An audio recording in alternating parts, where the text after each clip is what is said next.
streaks and pools of blood line the floors of a synagogue in Jerusalem, where two Palestinian cousins, armed with meat cleavers and a gun, killed 4 people during Tuesday's morning prayers. All of these actions are not helping the Palestinian and Israeli interests to establish a Palestinian state and live side by side in peace. We call for a complete cessation in the violence in order to continue the political path that leads to peace in the Middle East. The militant Palestinian group Hamas praised the attack on the synagogue, and dozens in Gaza took to the streets in celebration. All right, ladies and gentlemen, welcome. And joining us now is Itamar Marcus, founder and director of Palestinian Media Watch. You can find them at palwatch.org. Itamar, good to speak to you again, sir. Pleasure to be with you. The 2 animals who butchered the 5 people in that synagogue, including 4 rabbis with meat cleavers in cold blood, are and have been hailed as heroes by one of those men in the video we just saw, Mahmoud Abbas, who plays this duplicitous game, condemns attacks, but then treats the attackers as heroes and martyrs. Talk about what the PA and Fatah have done. Well, that's significant. In fact, in the introduction to this item, they mentioned that the Hamas was celebrating. It's not just the Hamas, it's the Palestinian Authority, likewise, who has been celebrating all the killings that we've had in the Jerusalem area, including the massacre of the 4 rabbis during prayer services in the morning. The advisor to the Palestinian Authority leader, Mahmoud Abbas himself, blessed them. He said, "Blessed be your wonderful weapons, blessed be your cars, blessed be your knives."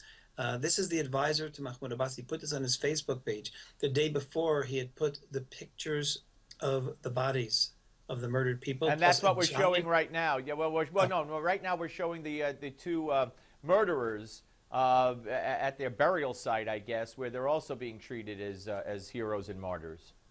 Absolutely. The term that the Palestinian Authority, the official PA news stories about this, like Wafa, the official Palestinian news service, called them shaheeds. People have to understand what this means to say someone's a shaheed. Shaheed is an Islamic martyr. It's the highest achievement that a Muslim can achieve today, according to Palestinian teachings, is to be a shaheed. That means to die for Allah.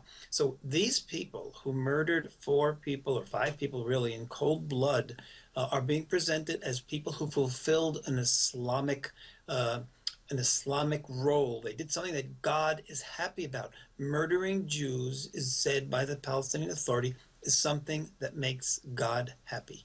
Yeah, they also called the terrorist attack an operation at an occupation synagogue in occupied Jerusalem. So that speaks volumes as well. And I want to play something for you, because we could do this all day. And your website is just a treasure of information and videos that shows just how insightful the Palestinian media is, and the sanctioned by the Palestinian government.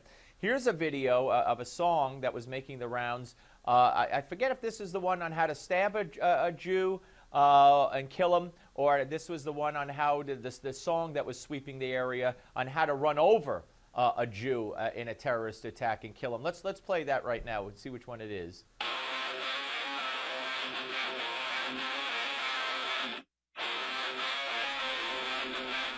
Yeah, this is obviously, you can't see it, but it's a video that shows how to stab a Jew and kill him.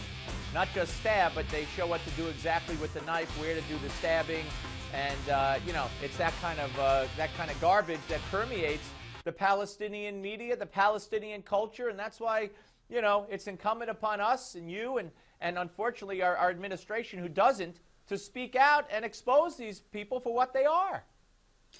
The biggest problem, and this I blame the United States government, I blame Western European governments, the biggest problem that we have in Israel is that everything that the Palestinian authorities say and promise to do, the promotion of killing, the glorifying of killers, is all ignored by the West. The West, and I include the American president and European leaders, sometimes say, oh, the Palestinians must stop incitement. Let me tell you, that is not enough. This is not incitement. This is an ideology. It's a genocidal ideology. It's an ideology that puts putting a killing of Jews as something that is mandatory, something that God wants. When you have this ideology, that is not just incitement. It's very, very much like the Nazi ideology, and this has to be condemned, and the Palestinian Authority has to be ostracized as if they were a recognized terrorist organization. Yeah, well, you know and I know that unfortunately, and it's the media too, that the biggest impediment to peace to this administration and to this president specifically is an Israeli construction worker. Forget the incitement, forget the kids who are taught to kill the Jew any way they can and take Jerusalem with their blood and using Mickey Mouse and cartoon characters to portray Jews as apes and monkeys, etc. It's a construction worker for Israel that's the biggest impediment to peace. Yes, that's the irony of it all. And in fact, aside from the fact that there's it's completely legal, it's according to the Oslo Accords. Israel can build in Jerusalem, they can build in every place in Judea and Samaria that has not been given over to the Palestinian Authority. So the administration and the European governments are asking Israel to bend over backwards to give things that aren't even in the agreements to the Palestinians. Yep. And the Palestinians, who are not allowed to promote hatred, are given a bye. Absolutely. Itamar Marcus, founder and director, Palestinian Media Watch. It's palwatch.org. Thank you, sir. And we'll be back with WCBS 880 sportscaster Jared Max after the break. But first, back in 1962, John Glenn became the first man to orbit the Earth, as well as a symbol of American ambition. Let's take a look back with this hour's American Moment. He had served in 2 wars and flown over 150 combat missions. But in just 60 seconds, this Marine Corps officer would experience a ride like no other. At 9:47 a.m.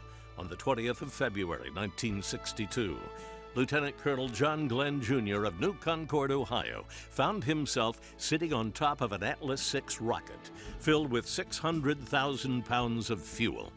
At liftoff, 360,000 pounds of thrust hurled the massive rocket and its occupant into space and America's history books. John Glenn became the 4th human being to enter space and the first American to orbit the Earth. For his remarkable heroism, President Kennedy awarded Colonel Glenn NASA's Distinguished Service Medal. As our knowledge of this universe in which we live increases, may God grant us the wisdom and guidance to use it wisely. Thank you, Colonel. Glenn went on to become the United States Senator from Ohio, and in 1984 ran for the Democratic presidential nomination, but lost to Walter Mondale. You're watching An American Moment on Newsmax TV.